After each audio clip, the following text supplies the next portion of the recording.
Tengo el honor de estar aquí presente en la ceremonia de graduación de una de las más prestigiosas universidades en el mundo.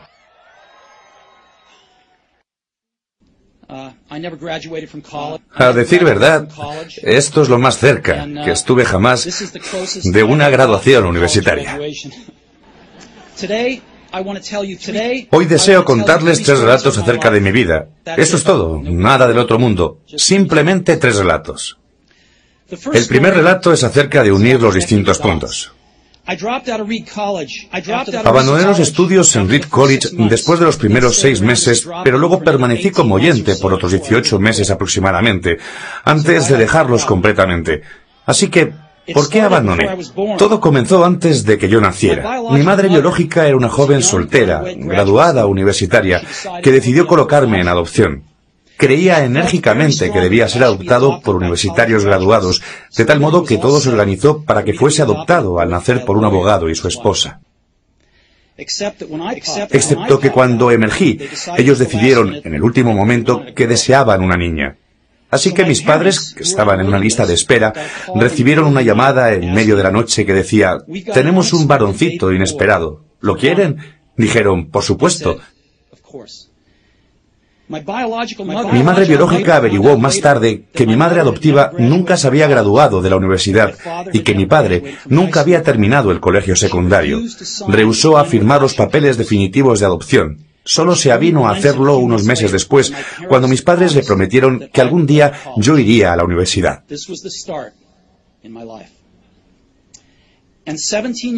Y 17 años más tarde fui a la universidad.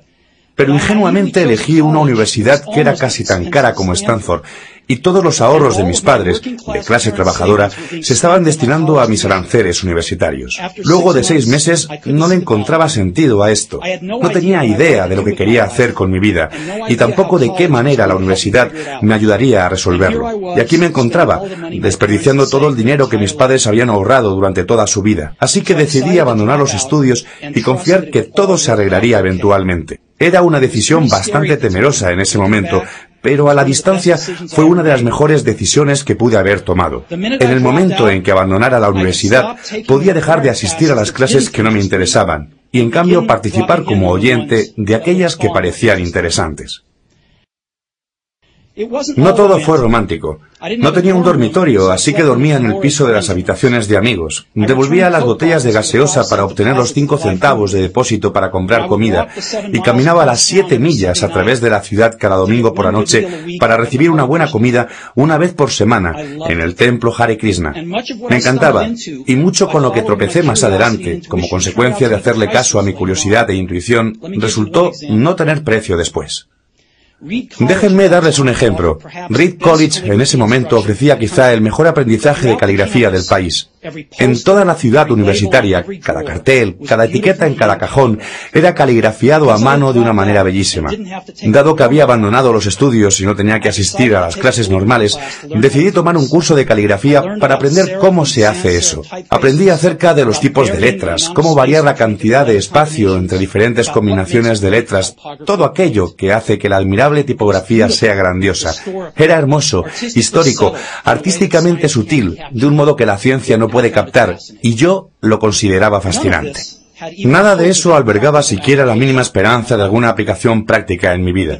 Pero 10 años más tarde, cuando estábamos diseñando la primera computadora Macintosh, todo volvió a mi mente. Y lo volcamos todo en la Mac. Era la primera computadora con bellísima tipografía. De no haber asistido a ese único curso universitario, la Mac no hubiera tenido nunca tipos de letras múltiples o fuentes espaciadas proporcionalmente. Y dado que Windows simplemente copió a Mac, es posible que ninguna computadora personal las hubiera tenido.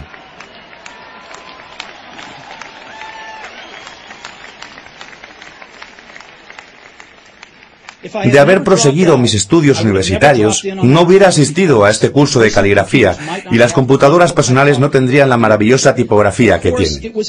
Por supuesto que era imposible haber unido los diferentes puntos mirando hacia el futuro cuando estaba en la universidad. Pero fue muy claro el mirar para atrás 10 años más tarde. Nuevamente, no se pueden unir los distintos puntos mirando para adelante.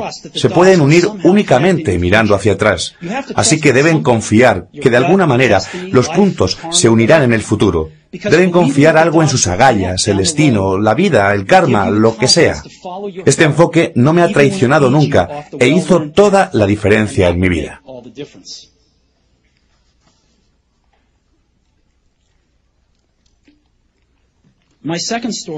Mi segundo relato es acerca del amor y la pérdida. Yo tuve suerte, descubrí lo que realmente quería hacer temprano en mi vida. Woz y yo comenzamos con Apple en el garaje de mis padres cuando tenía 20 años.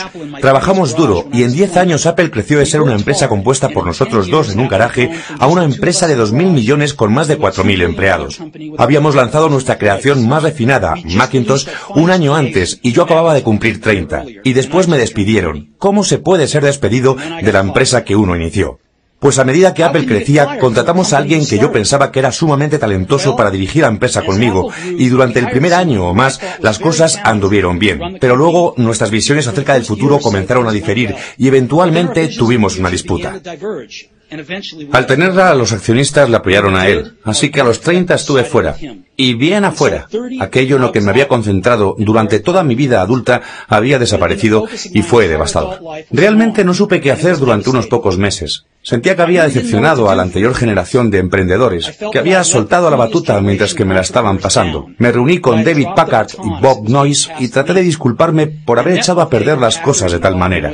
Yo representaba un fracaso público muy importante y hasta pensé en retirarme del valle. Pero poco a poco empecé a darme cuenta de que todavía amaba lo que estaba haciendo. El curso de los acontecimientos en Apple no había cambiado eso para nada. Había sido rechazado, pero aún amaba lo mío. Así que decidí empezar de nuevo. No me di cuenta entonces, pero resultó que el hecho de haber sido despedido de Apple fue lo mejor que me pudo haber pasado. El peso del éxito fue reemplazado por la facilidad de convertirme en un principiante una vez más, con menor certidumbre acerca de todo. Me dio rienda suelta para ingresar en uno de los periodos más creativos de mi vida. Durante los siguientes 5 años, inicié una empresa llamada Next, otra empresa llamada Pixar, y me enamoré de una maravillosa mujer que se convertiría en mi esposa. Pixar llegó a crear el primer largometraje animado por computadora en el mundo, Toy Story, y en la actualidad es el estudio de animación más exitoso a nivel mundial. En un giro destacado de acontecimientos, Apple adquirió Next, volví a Apple, y la tecnología que desarrollamos en Next está en lo más recóndito del renacimiento actual de Apple. Y tenemos, Lauren y yo, una maravillosa familia juntos. Estoy seguro de que nada de esto hubiera pasado de no haber sido despedido de Apple. Fue un trago amargo, pero creo que el paciente lo necesitaba. A veces la vida golpea en la cabeza con un ladrillo. No pierdan la fe.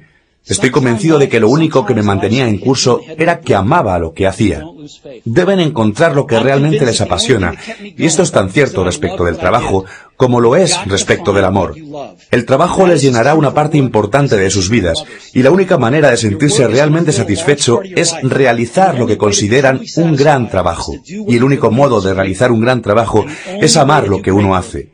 Si no lo han encontrado aún, sigan buscando, no se conformen.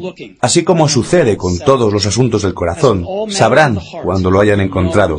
Y así como sucede en cualquier gran relación, mejora más y más a medida que transcurren los años. Así que sigan buscando hasta que lo encuentren. No se conformen.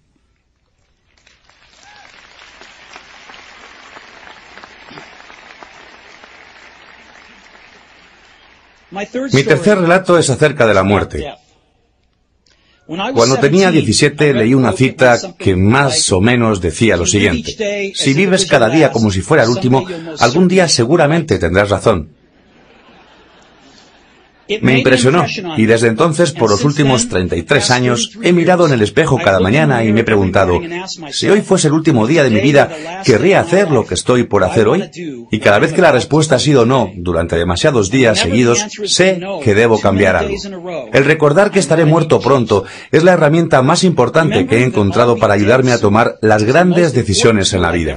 Porque casi todo, todas las expectativas externas, todo el orgullo, todo el temor a la vergüenza o al fracaso, todas esas cosas simplemente desaparecen al enfrentarse a la muerte, dejando solo lo que es verdaderamente importante. Recordar que uno va a morir es la mejor manera que conozco para evitar la trampa de pensar que hay algo por perder. Ya se está indefenso. No hay razón alguna para no seguir los consejos del corazón.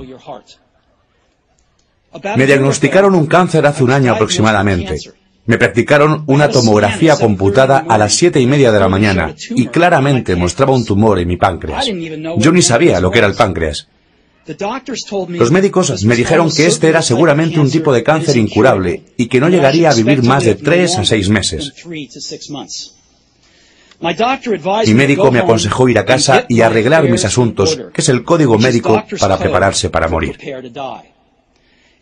Quiere decir que hay que tratar de explicarles a los hijos todo aquello que pensaba que iba a tener 10 años para contarles en pocos meses. Significa asegurarse de tener todo puntualmente arreglado, de modo que sea lo más fácil posible para la familia. Significa empezar a decir adiós. Pasé el día entero con ese diagnóstico. Luego por la tarde me realizaron una biopsia en la que introdujeron un endoscopio por la garganta a través del estómago y hasta los intestinos, pusieron una aguja en mi páncreas y retiraron algunas pocas células del tumor. Estaba sedado, pero mi esposa, que estaba allí, me dijo que cuando vieron las células, bajo el microscopio, los médicos comenzaron a gritar porque resultó que era una forma muy rara de cáncer pancreático que se cura mediante cirugía. Me realizaron la cirugía y estoy bien ahora.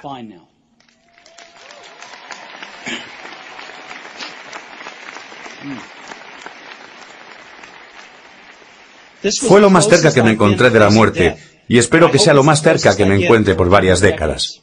Habiendo pasado esto, les puedo decir lo siguiente con un poco más de seguridad, que cuando la muerte era un concepto útil pero puramente intelectual. Nadie quiere morir. Aún la gente que quiere ir al cielo no quiere morir para llegar allí. Y sin embargo la muerte es el destino que todos compartimos.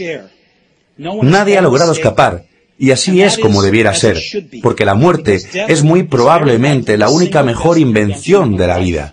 Es el agente de cambio de la vida. Retira del camino lo viejo para dar paso a lo nuevo.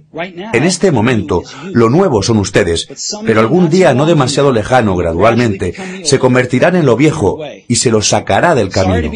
Lamento ser tan dramático, pero es realmente cierto. Su tiempo es limitado, así que no lo malgasten viviendo la vida de otro. No se dejen atrapar por el dogma, que implica vivir con los resultados de las creencias de otros. No permitan que el ruido de otras opiniones ahogue vuestra voz interior. Y lo que es más importante, tengan el coraje de seguir a sus corazones e intuición. De algún modo, ellos ya saben lo que ustedes realmente quieren llegar a ser.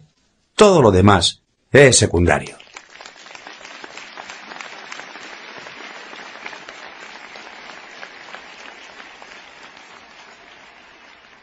Cuando era joven, existía una publicación maravillosa llamada The Whole Earth Catalog, que era una de las Biblias de mi generación. La había creado un sujeto llamado Stewart Brand, no demasiado lejos de aquí, en Menlo Park, y le transmitió su toque poético. Esto sucedía en los últimos años de la década de 1960, con anterioridad a la publicación mediante computadoras personales y de escritorio, así que todo se llevaba a cabo con máquinas de escribir, tijeras y cámaras Polaroid. Era una clase de Google en edición rústica, 35 años antes de la aparición de Google. Era idealista y desbordante de herramientas prolijas e ideas importantes. Stewart y su equipo publicaron varias ediciones de The Whole Earth Catalog, y luego, cuando habían cumplido su ciclo, publicaron una edición final. Esto sucedía a mediados de la década de 1970, y yo tenía la edad de ustedes. En la tapa de la edición final, había una fotografía de un camino rural a primera hora de la mañana, del tipo de ruta que ustedes caminarían si fueran tan aventureros. Debajo de la foto aparecían las siguientes palabras: si no se tiene avidez por el conocimiento, no se conocerá el éxito. Era su mensaje de despedida al anunciar el fin de la publicación. Si no se tiene avidez por el conocimiento, no se conocerá el éxito. Y siempre he deseado eso para mí. Y ahora que ustedes se gradúan para empezar de cero, deseo eso para ustedes. Si no se tiene avidez por el conocimiento, no se conocerá el éxito.